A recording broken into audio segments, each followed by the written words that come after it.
దానిలో భాగంగా కాస్త ఎంగేజ్డ్గా ఉంటాను, కాస్త బిజీగా ఉంటానంటూ కూడా అంశాన్ని కూడా ప్రస్తావించారు.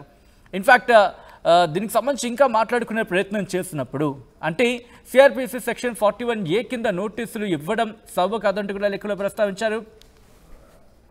పార్లమెంట్ ఎన్నికల అంశాన్ని కూడా దీంట్లో ప్రస్తావించుకొచ్చారు ఆమె. ఇక 17 నెలల విరామం తర్వాత విచారణకు పిలవడం సెక్షన్స్ మార్పు అనేక అనుమానాలకు తావిస్తుందంటూ చెప్పుకొచ్చారు కవిత. ఇదే అంశానికి సంబంధించిన బ్రేకింగ్ న్యూస్ చూస్తున్నారు.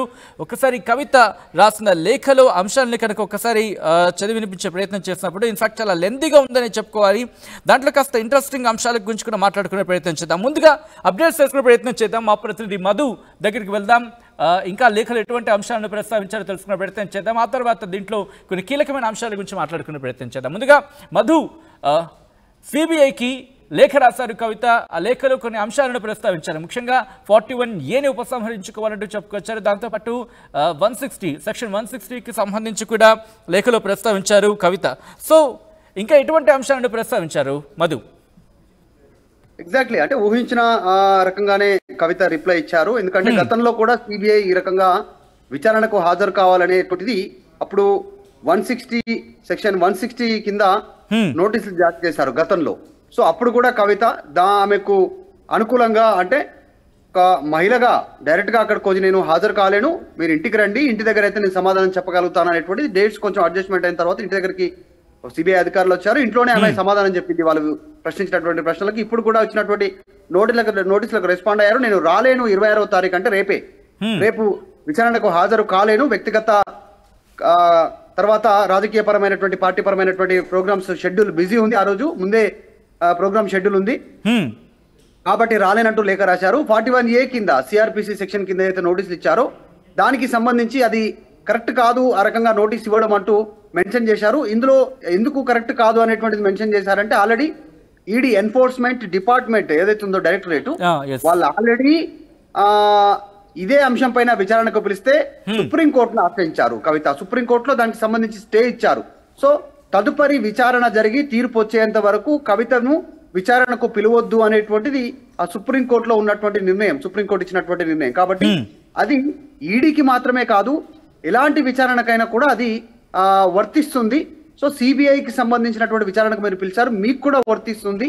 సో నేను హాజరు కాలేను అంటూ ఆమె చాలా స్పష్టంగా చెప్పారు. లేఖలో ఒకసారి చదివి వినిపించే ప్రయత్నం చేద్దాం. లేఖలో when the matter is sub judice before the honorable Supreme Court అంటూ కూడా in respect to the PMLA case arising out of the connected investigation wherein a definite statement has been made by the Lend ASG that I may not be summoned until the hearing, the same would in essence and spirit apply to the present case as well అంటూ కూడా ఈ అంశాన్ని ప్రస్తావిస్తూ లేఖలో పేర్కొన్నారు MLC కవిత. Yes, అదే అంశం గురించి మాట్లాడుకుంటాం. కానీ ఇంట్రెస్టింగ్గా ఈ అంశాన్ని పరిగణలోకి తీసుకుంటుందా? ఎందుకంటే సిబిఐకి సంబంధించి, ఎందుకంటే కేసు ఆల్రెడీ ఎన్ఫోర్స్మెంట్ డైరెక్టరేట్ పరిధిలో ఇన్వెస్టిగేషన్ జరుగుతున్న అంశం సిబిఐకి తెలిసే ఉంటుంది. కానీ ఇప్పుడు మళ్ళీ విచారణకు పిలవడం, లేఖలో అంశాన్ని ప్రస్తావించడం, సో ఇప్పుడు సిబిఐ ఏం చేసే అవకాశం ఉంది మధు? ఎగ్జాక్ట్లీ, ఇప్పుడు సిబిఐ గతంలోనేమో సెక్షన్ 160 కింద విచారించారు, ఇన్ఫర్మేషన్ తీసుకున్నారు, కవితను అడిగిన ప్రశ్నలకు ఆమె సమాధానాన్ని నోట్ చేసుకున్నారు, రికార్డ్ చేసుకున్నారు, వాయిస్ రూపంలో, వీడియో రూపంలో వాళ్ళు వెళ్ళిపోయారు. సో చాలా సుదీర్ఘ సంబంధించినటువంటి కేసు విచారణలో భాగంగా మళ్ళీ ఈసారి సిబిఐ నోటీసులు ఇచ్చింది. కాకపోతే ఈసారి ఇచ్చినటువంటి నోటీసులు సిఆర్పి 41 కింద కింద ఇచ్చినటువంటి పరిస్థితి. ఆమె కవిత ఈ లేఖలో ఒక అంశాన్ని స్పష్టం చేశారు. గతంలో సిబిఐ ఇచ్చినటువంటి సెక్షన్ 160 నోటీసుకి ప్రస్తుతం ఇచ్చిన సిఆర్పి 41A నోటీస్కి అసలు పూర్తి విరుద్ధంగా ఉంది. ఇంకొకటి, ఈ తర్వాత 41A ఏ పరిస్థితుల్లో నాకు నోటీస్ ఇచ్చారు 41A కింద అనేటువంటిది మెన్షన్ చేయలేదు, స్పష్టత లేదు అనేటువంటి ఒక అంశాన్ని ఆమె లేవనెత్తారు. దాంతోపాటు నాకు పార్లమెంట్ ఎన్నికలు సమీపిస్తున్న తరుణంలో ఈ రకంగా చేయడం అనేటువంటిది కరెక్ట్ కాదని మెన్షన్ చేస్తున్నారు. పార్లమెంట్ ఎన్నికలు సమీపిస్తున్నాయి కాబట్టి 6 వారాల గడువు కావాలన్నారు.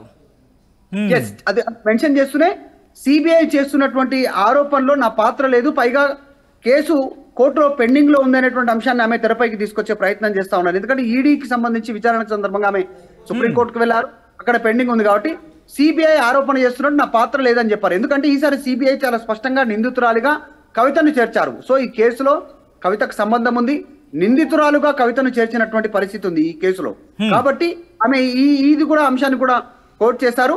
నన్ను విచారణకు అసలు పిలవము అనేటువంటిది అదనపు సొలిసిటర్ జనరల్ సుప్రీంకోర్టుకు హామీ ఇచ్చారు అనేటువంటిది కూడా మెన్షన్ చేశారు. సుప్రీంకోర్టులో హామీ సిబిఐ కూడా వర్తిస్తుంది.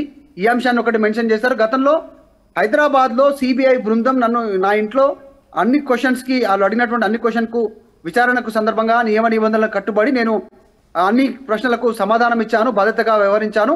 కానీ 15 నెలల విరామం తర్వాత గతంలో సిబిఐ ఎంక్వైరీ చేసిన తర్వాత 15 months తర్వాత మళ్ళీ ఇప్పుడు పలు సెక్షన్ల మార్పు చేయడం అనేక అనుమానాలకు తావిస్తుందంటూ కూడా ఆమె మెన్షన్ చేశారు. పార్లమెంట్ ఎన్నికలు దగ్గరలో ఉన్నాయి, సో వాటిని దృష్టిలో పెట్టుకొని నోటీస్ ఇచ్చినట్టున్నారు అనేటువంటిది ఆమె చెప్పారు. రానున్నటువంటి 6 వారాలు పార్లమెంట్ ఎన్నికల్లో చాలా బిజీ షెడ్యూల్లో ఉండనున్నాను, ఇప్పుడు సాధ్యం కాదు, ముఖ్యంగా ఫిబ్రవరి 26వ తారీఖున హాజరు కాలేను అనేటువంటిది ఆమె మెన్షన్ చేస్తూనే పార్లమెంట్ ఎన్నికల నేపథ్యంలో జారీ చేసినటువంటి నోటీసుని నిలిపివేయడానికి సంబంధించినటువంటి అంశాలను పరిశీలించాలి సిబిఐ అధికారులు అంటూ కూడా సిబిఐ అధికారులకు ఆమె సూచన చేశారు. చూద్దాం తదుపరి.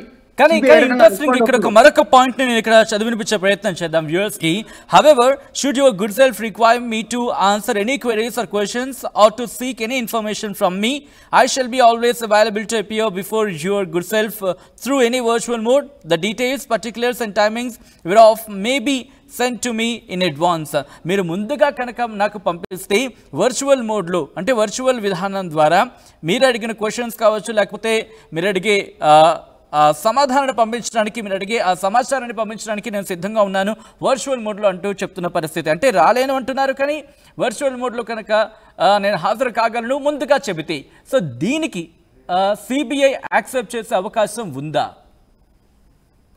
అంటే ఒక అంశాన్ని స్పష్టం చేస్తా ఉన్నారు. అంటే డైరెక్ట్ గా హాజరు కానంటున్నారు కవిత, ఎందుకంటే ఆల్రెడీ సుప్రీంకోర్టులకు సంబంధించినటువంటి అంశాన్ని ఆమె ఈడీ విషయంలో ఆమె సుప్రీంకోర్టును అప్రోచ్ అయ్యారు. ఆ అంశాన్ని సొలిటరీ జనరల్ ఇచ్చిన హామీని మెన్షన్ చేశారు లేఖలో కూడా. సో ఒకవేళ తప్పదు, ఖచ్చితంగా హాజరు కావాలి, కొన్ని క్వశ్చన్స్ కి సమాధానం కావాలి అనుకుంటే కనుక వర్చువల్ లో హాజరవుతా అంటున్నారు. అంటే ఇక్కడ ఆమె హైదరాబాద్ నుంచి ఆన్లైన్ లో వారు సిబిఐ అధికారులకు వర్చువల్ లో హాజరవుతానంటున్నారు. సో దాదాపు ఈ వర్చువల్ అంశాన్ని కూడా అడ్వాన్స్ గా ముందుగా కనుక సమాచారం అందిస్తే అవైలబిలిటీలో ఉంటానంటున్నారు. సో ఈ అంశాన్ని కన్సిడర్ చేస్తుందా సిబిఐ? ముందుగా సమాచారం ఇచ్చినప్పటికీ కూడా వర్చువల్ లో ఆమె హాజరవుతానని చెప్తే కూడా సిబిఐ యాక్సెప్ట్ చేసే విధానం ప్రస్తుతానికి లేదు. ఎందుకంటే జైల్లో ఉన్నప్పుడు, ఒకవేళ నిందితులు జైల్లో ఉన్నప్పుడు మరింత సమాచారం రాబట్టడానికి కేసు విషయంలో ఉన్నప్పుడు మాత్రమే కస్టడీలోకి తీసుకోవడానికి అవకాశం ఉండదు. అది వాళ్ళను విచారణ చేయడంలో భాగంగా కస్టడీలో తీసుకోవడానికి అవకాశం ఉండదు. కాబట్టి విచారణలో భాగంగా జైల్లో ఉన్నటువంటి వారిని, అత్యవసర పరిస్థితుల్లో ఉన్నటువంటి వారిని, చాలా ఎమర్జెన్సీ పద్ధతిలో ఉన్నటువంటి వారిని, అంటే బెడ్ పైన ఉన్నటువంటి వారిని, హెల్త్ పరంగా కానీ జైల్లో ఇలాంటి వారిని మాత్రమే వర్చువల్ పద్ధతి అనుకూలంగా ఉంటుంది. సో అటువంటి వారికి సిబిఐ అనుమతిస్తే అవకాశం ఉంది. కానీ ఈ విషయంలో యాక్సెప్ట్ చేసే విధానం ఉండకపోవచ్చు. ఆమె వర్చువల్ విధానం కోరినప్పటికీ కూడా ప్రస్తుతానికి మాత్రం సిబిఐ అధికారులు పర్సన్ ని ఖచ్చితంగా రావాల్సిందిగా వాళ్ళైతే కోరుతా ఉన్నారు. చూద్దాం రానున్నటువంటి రోజుల్లో సిబిఐ ఏ రకంగా రెస్పాండ్ అవుతుంది కవిత లేఖకి అనేటువంటిది. ఎందుకంటే రేపు ఉండగా కొన్ని గంటల వ్యవధిలో ఆమె ఈ రోజు లేఖ ఇచ్చారు. ఆమె చాలా రోజుల క్రితమే, ఆమెకు దాదాపు 3 నుంచి 4 రోజుల క్రితమే కవితకి లేఖ వచ్చింది సిబిఐ విచారణకు హాజరు కావాలి. కానీ ఆమె ఈ రోజు రెస్పాండ్ అయ్యారు. లీగల్ ఒపీనియన్ తీసుకున్న తర్వాత, వారితో సంప్రదింపులు చేసిన తర్వాత, పార్టీ సంబంధించిన నాయకులతో సంప్రదింపులు చేసిన తర్వాత, కేసీఆర్, కేటీఆర్, హరీష్ రావుతో సంప్రదింపులు చేసిన తర్వాత ఈ రకంగా సమాధానం ఇచ్చి చూద్దాం మరి ఫ్యూచర్ లో సిబిఐ ఆమె లేఖకి ఏ రకంగా రెస్పాండ్ అవుతుంది. Right Madhu, thanks for update. So మొత్తంగా అయితే మాత్రం సిబిఐకి షాక్ ఇచ్చారా కవిత అంటే అవునని ప్రచారం జోరుందుకుంది. ఎందుకంటే రేపు విచారణకు హాజరు కావడం లేదంటూ కూడా సిబిఐకి లేఖ రాశారు ఎమ్మెల్సీ కవిత. పార్లమెంటు ఎన్నికల నేపథ్యంలో పార్టీ బాధ్యతల్లో బిజీగా ఉన్నానంటున్నారు ఆమె. దాంతోపాటు రానున్న 6 వారాల పాటు పార్టీ సమావేశాలున్నాయని అంటూ కూడా ప్రస్తావించారు. ఆ లేఖలో 26న విచారణకు హాజరు కావాలంటూ సిబిఐ నోటీసులు పంపించింది. తనకు ఇచ్చిన నోటీసులు ఉపసంహరించుకోవాలని చెప్పి కోరారు ఎమ్మెల్సీ కవిత. ముందే నిర్ణయించిన షెడ్యూల్తో రేపటి విచారణకు హాజరు కాలేను అని అన్నారు ఆమె. దాంతోపాటు తన నుంచి ఏదైనా సమాచారం కావాలంటే వర్చువల్ విధానంలో విచారణకు హాజరవుతాను, దట్టు కూడా అడ్వాన్స్గా ముందుగా తెలియబరిస్తే విచారణకు హాజరయ్యేందుకు సిద్ధం ఉన్నట్టుగా కూడా ఆ అంశాన్ని మనం చూడొచ్చు. ఆ లేఖలో సిఆర్పిసి సెక్షన్ 41A కింద నోటీసులు ఇవ్వడం సబబు కాదంటూ లేఖలో ప్రస్తావించారు. పార్లమెంటు ఎన్నికలు సమీపిస్తున్న తరుణంలో నోటీసులు జారీ చేయడంపై కవిత అనుమానాన్ని వ్యక్తం చేస్తున్నట్టుగా భావించవచ్చు ఆ లేఖ చూస్తే. దాంతోపాటు 15 నెలల విరామం తర్వాత విచారణకు పిలవడం, సెక్షన్స్ మార్పు అనేక అనుమానాలకు తావిస్తుందంటూ కూడా కవిత ఆ లేఖలో ప్రస్తావించినట్టుగా తెలుస్తోంది. సో మొత్తంగా అయితే మాత్రం ఏం జరగబోతుందనే ఉత్కంఠ మాత్రం కొనసాగుతుంది. సిబిఐ నుంచి ఎటువంటి రియాక్షన్ రాబోతుంది, సిబిఐని కొన్ని అంశాలకు అభ్యర్థించారు కాబట్టి అభ్యర్థనను సిబిఐ స్వీకరిస్తుందా, లేకపోతే సిబిఐ ఏ విధంగా ముందుకు వెళ్తుంది అనే ఉత్కంఠ మాత్రం కొనసాగుతోంది.